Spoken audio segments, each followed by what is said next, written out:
Sahabat misioner yang dikasihi Tuhan, berjumpa kembali dengan kakak Eksa dalam Do Re Mi, doa dan renungan misioner bersama kami Paroki Santo Petrus dan Paulus Argapura, Keuskupan Jayapura.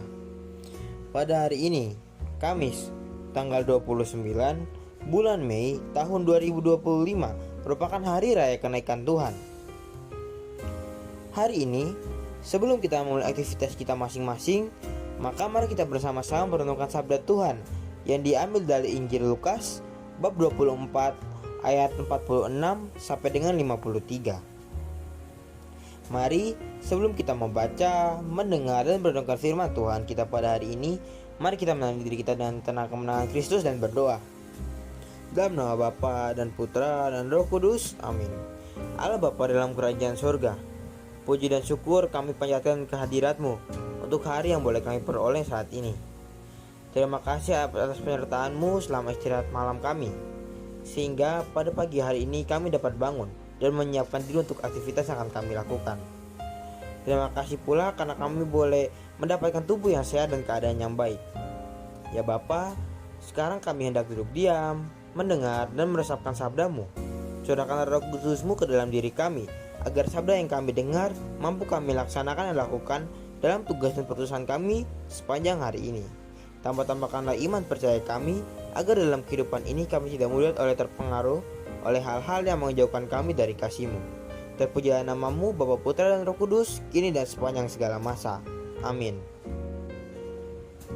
Tuhan beserta kita, sekarang dan selama-lamanya. Inilah Injil suci menurut Lukas. Dimuliakanlah Tuhan. Sesudah bangkit dari antara orang mati, Yesus menampakkan diri kepada para murid. Katanya kepada mereka, "Ada tertulis demikian, Mesias harus menderita dan bangkit dari antara orang mati pada hari yang ketiga. Dan lagi dalam namanya, berita tentang pertobatan untuk pengampunan dosa harus disampaikan kepada segala bangsa. Mulai dari Yerusalem, kamulah saksi-saksi dari semua ini. Lihatlah, aku akan mengirim kepadamu apa yang dijanjikan Bapakku. Tetapi kamu harus tinggal di dalam kota ini sampai kamu dilengkapi dengan kekuasaan dari tempat tinggi." Lalu Yesus membawa murid-murid itu keluar kota sampai dekat Betania. Di situ ia mengangkat tangannya dan memberkati mereka. Ketika sedang memberkati mereka, ia berpisah dari mereka dan terangkat ke surga. Mereka sujud menyembah Dia, lalu pulang ke Yerusalem dengan sangat bersukacita. Mereka senantiasa berada di dalam bait Allah dan memuliakan Allah. Demikianlah sabda Tuhan, terpujilah Kristus. Sahabat misioner yang dikasihi Tuhan, setelah kebangkitannya, Yesus tidak langsung naik ke surga. Namun ia memilih untuk menunggu dan bertemu dengan para muridnya untuk terakhir kalinya. Ia bertemu dengan para muridnya untuk menguatkan mereka dan memberikan suatu pesan dan tugas terakhir yang bisa dikatakan sangat penting, yaitu menjadi saksi. Dalam bacaan tadi, Yesus mengatakan bahwa Mesias harus menderita, wafat dan bangkit pada hari ketiga. Dan di dalam namanya, berita tentang pertobatan dan pengampunan dosa harus disampaikan kepada semua bangsa. Kata-kata terakhir Yesus ini bukan hanya ditujukan kepada para rasul saja, melainkan juga kepada kita, semua yang percaya kepadanya di zaman modern ini. Kita tidak dipanggil hanya untuk menjadi pengamat atau pendengar saja, tetapi menjadi saksi-saksi nyata yang mengalami kasih Allah dan bersedia membagikannya di dalam kehidupannya. Menjadi saksi Kristus bukanlah hal yang mudah. Kita harus menghidupi Injil dalam tindakan, bukan sekedar kata-kata yang tidak memiliki tujuan apa-apa. Dunia saat ini sangat membutuhkan kesaksian nyata itu, bukan sekedar khotbah, tetapi tindakan kasih, keadilan dan pengampunan. Dalam krisis yang melanda dunia saat ini, seperti krisis lingkungan, kemanusiaan dan moral, orang-orang percaya harus menjadi terang dan garam yang nyata. Namun tugasnya tidak mudah.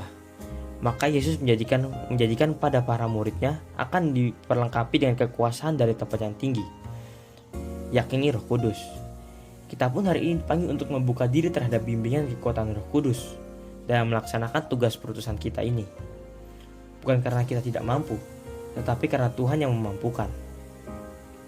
Hal yang menarik dari kisah Injil ini adalah respon para murid yang bukan malah bersedih, namun mereka malah senang, bersuka cita. Mereka menyadari bahwa Yesus tidak benar-benar meninggalkan mereka.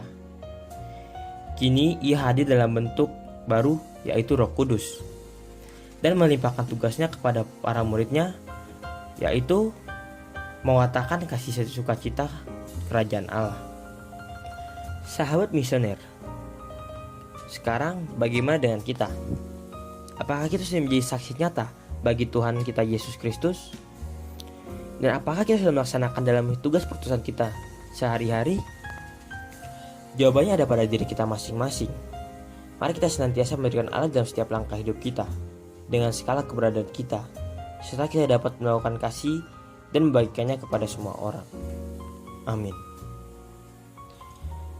Sahabat misioner dikasihi Tuhan, mari kita menutup permohonan kita pada hari ini dengan bersama-sama berdoa doa anak misioner Indonesia. Doa anak misioner Indonesia. Dalam nama Bapa dan Putra dan Roh Kudus. Amin. Tuhan Yesus, Engkau diutus Bapa menjadi berkat bagi dunia dan menjadi juru selamat bagi manusia. Utuslah kami, anak-anak dan remaja misioner di Indonesia, untuk menjadi sahabat yang kuat bagi yang lemah, sahabat yang rela berkorban bagi yang menderita payah, sahabat penghibur bagi yang sakit dan gelisah. Tuhan Yesus, kami pun ingin menjadi utusan-utusan kecil-Mu, teman setia bagi yang tersingkir dan terlantarkan, teman bicara bagi yang kesepian dan terlupakan, sobat gembira bagi yang sedih dan susah, sobat penuh penghargaan bagi yang tak dicintai.